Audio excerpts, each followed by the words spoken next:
안녕하세요. 법선생TV 송글송글입니다. 오늘도 상속 전문 허윤규 변호사님 모셨습니다. 안녕하세요. 안녕하세요. 변호사님, 오늘은 재산관리 능력이 없는 상속인이 있는 경우 유언대용 신탁을 활용할 수 있다, 이런 주제로 이야기 나눠보려고 하는데요. 재산관리 능력이 없다? 혹시 미성년자 말씀하시는 거죠? 예, 맞습니다. 미성년자도 있고요. 또는 이제 정신지체 장애를 가지고 있는 자녀들도 있죠. 이런 분들은 사실상 재산을 관리할 능력이 없습니다. 네. 그리고 또 성인이라고 하더라도 그 도박이나 낭비벽이 있는 상속인이 있을 수도 있고요. 그렇죠. 예. 그런데 이제 재산을 승계할 때는 보통은 증여나 유언을 통해서 하게 되는데, 이러한 증여나 유언을 통해서 재산이 한 번에 넘어가게 되면 그 재산관리 능력 없는 상속인들이 그 재산을 지키지 못하거나 또는 쉽게 낭비해버리는 상황을 제일 많이 걱정하게 되죠. 네, 그렇죠. 미성년자뿐만 아니라 이제 정신적으로 지체가 있는 장애를 가진 그런 분들이나 뭐 또 이제 낭비벽이 있는 분들, 그런 분들을 위한 구체적인 예를 한번 들어주시겠어요? 좀 예를 들어보자면은 그 이혼한 배우자와 사이에 미성년자 자녀나 아니면 장애인 자녀가 있는 경우를 생각해 볼 수 있습니다. 이런 경우 이혼한 배우자에게는 상속권이 없죠. 그렇죠. 예, 그리고 자녀에게만 상속권이 있는데, 이럴 경우에 자녀에게 재산을 물려주더라도 그 재산이 자녀에게 실제로 기속되기도 전에 이혼한 배우자에게 그 재산이 어떻게 흘러들어갈지 아무도 모를 일입니다. 그쵸. 아무래도 이혼한 배우자가 장애 자녀의 재산을 대신 관리하겠다, 이런 명목으로 그렇죠. 재산에 욕심낼 수도 있잖아요. 충분히 그럴 수 있고 실제로 많습니다. 예. 물론 그 이혼한 배우자가 진심으로 그 남겨진 자녀들을 걱정해서 오로지 그 자녀의 복지만을 위해서 그 재산을 관리해 준다면 모르겠지만 아닌 경우도 있을 수 있고요. 훨씬 많죠. 예. 중요한 건 이혼한 남편 입장에서 그 이혼한 전 배우자 아내에게 자기 재산이 가는 것을 원하지 않겠죠. 네. 그러면 이런 경우에 유언대용 신탁을 이용하면 사후에도 재산관리와 관련된 이런 걱정을 덜 수 있다, 이런 말씀이신 거죠? 예, 맞습니다. 이런 경우 유언 대신에 제3자와 신탁계약을 체결한다면 본인이 사망한 이후에도 상속재산이 자녀에게 한 번에 확정적으로 넘어가지 않고요. 제3자인 수탁자가 재산을 대신 관리하면서 그 자녀에게 일정 금액을 정기적으로 지급하도록 한다든지 또는 나이에 따라서 일정 금액을 지급하도록 그 설계도 가능합니다. 그러면은 이 장애 자녀의 경우 예를 들면 뭐 30살이 돼서 5천만 원 주겠다, 그리고 40살이 돼서 5천만 원 주겠다, 이렇게 나이에 따라서 지급 그렇죠. 시기라든지 지급 금액을 조정할 수 있다는 거잖아요. 네, 충분히 가능하고요. 이 유언대용 신탁은 법적으로 금지된 사항이 아니면 어떤 방식으로든 또는 고인이 원하는 대로 무한의 방식으로 상속 설계를 할 수 있다는 것이 정말 최대의 장점입니다. 오, 좋네요. 그리고 또 여러 명의 상속인이 있는 경우가 있을 수 있는데요.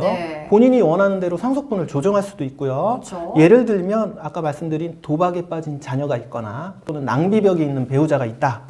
이런 경우에 이들을 상속에서 아예 제외시키거나 그들의 상속분을 원래 상속분보다 적게 해서 상속을 시킬 수도 있습니다. 어쨌든 이 유언대용 신탁으로 지급 시기와 방식도 자유롭게 설계가 가능한데, 근데요, 이렇게 상속분 조정으로 인해서 재산 상속에서 제외된 상속인들은 당연히 불만이 생길 것 같아요. 또 분쟁도 많이 일어나잖아요. 당연히 그렇고요. 이게 뭐 유언으로 하든 유언 대용 신탁으로 하든 자기 상속분보다 적게 지급받은 상속인들은 당연히 불만이 생길 수밖에 없겠죠. 그런데 이제 특히 유언의 경우에는 그 유언 내용에 만족하지 못하는 상속인들이 그 유언 자체의 유효성에 대해서 문제를 많이 제기하고요. 실제로 우리 민법이 유언 요건을 너무나 엄격하게 규정하고 있기 때문에 유언이 무효가 되는 경우가 실제 상당히 많습니다. 우리 민법의 유언 요건을 너무나 엄격하게 하는 이유가 뭘까요?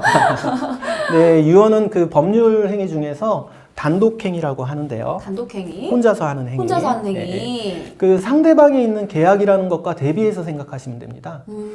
그 고인이 유언을 했는데 사망 후에 그 유언이 불분명하거나 또는 위조가 됐다면서 상속인들끼리 분쟁이 생길 수가 있는데 이걸 나중에 확인해 줄 수 있는 사람은 유언자 본인인데 이미 돌아가셔서 그걸 확인해 줄 수가 없잖아요. 그쵸. 그러면은 갑자기 드는 생각인데 확인해 줄 수가 없는데 이거를 영상으로 미리 찍어둔다든지 그런 식으로 해도 되는 건가요? 네, 당연히 그럴 수 있고요. 그 영상으로 찍는다는 게 결국은 그 민법에서 정한 녹음 유언을 얘기하는 건데요. 어쨌든 그런 방식으로 유언을 했을 때 그 유언의 방식이나 유언으로 정할 수 있는 내용을 제한을 하고 있습니다, 법에서. 그리고 또 유언할 때 그 진정성을 보장하기 위해서 증인을 요구한다든지 아니면 법원의 검인을 받도록 해서 그 요건을 엄격하게 하고 있습니다. 그러다 보니까 이러한 요건 하나라도 빠지면 쉽게 무효가 되는 것이죠. 네. 어쨌든 이게 사후에 이 유언의 진정성을 확인해줄 사람이 없기 때문에 요건을 엄격하게 한다 이런 말씀이신 거예요? 예, 맞습니다. 그렇지만 그 유언 대용 신탁은 상대방이 있는 계약이죠. 그쵸. 아까 단독행위인 유언과 달리. 네. 그러니까 생전에 제3자와 신탁 계약을 체결하는 것이기 때문에 사후에도 그 진정성이 보장이 된다는 것입니다. 그리고 보통 그 전문가와 함께 체결이 되고 그 사실이 공시되기 때문에 어떤 해석의 문제나 기타 상속 분쟁의 원인이 상당 부분 차단이 되죠. 그래서 상속 분쟁을 사전에 막을 수가 있습니다.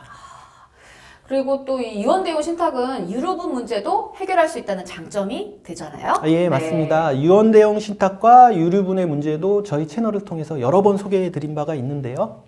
신탁 계약을 제3자인 금융기관 등과 체결하고 그 체결 시기가 고인이 사망하기 1년 이전에 체결된 것이라면 유류분을 피해갈 수도 있습니다. 네, 이 부분에 대해서는 저희 채널에서 해당 주제를 여러 번 다뤘기 때문에 그 부분 네. 여러분께서 참고해 주시면 좋을 것 같습니다. 근데 변호사님, 이런 유언 대용 신탁 제도가 아직도 이용률이 그렇게 많지 않은 걸로 예. 보이는데 이유가 있을까요? 네, 그거는 이 제도가 우리나라에 정식으로 도입된 게 불과 10년이 채 되지 않았기 때문에 좀 당연한 거고요. 2012년에 도입됐습니다. 그런데 유언 대용 신탁은 종래 우리가 알고 있던 유언보다 모든 면에서 유리한 제도입니다. 네. 이미 영미에서는 유언 제도를 대체하는 상속 수단이 된 게 오래됐고요. 그 오늘 사례처럼 재산 능력이 없는 상속인이 있는 경우뿐만 아니라 유연한 상속 설계를 하고자 하시는 분들은 꼭 이러한 유언 대용 신탁 제도 많이 알아보시고 이용하셨으면 좋겠습니다. 네, 변호사님 오늘도 좋은 정보 잘 들었습니다. 우리 구독자 여러분들께서도 유언 대용 신탁에 대해서 더 알아보고 싶다 하면 언제든지 법률사무소 율쌤 법선생을 찾아주시면 도움 많이 드리겠습니다. 오늘도 여러분 감사합니다.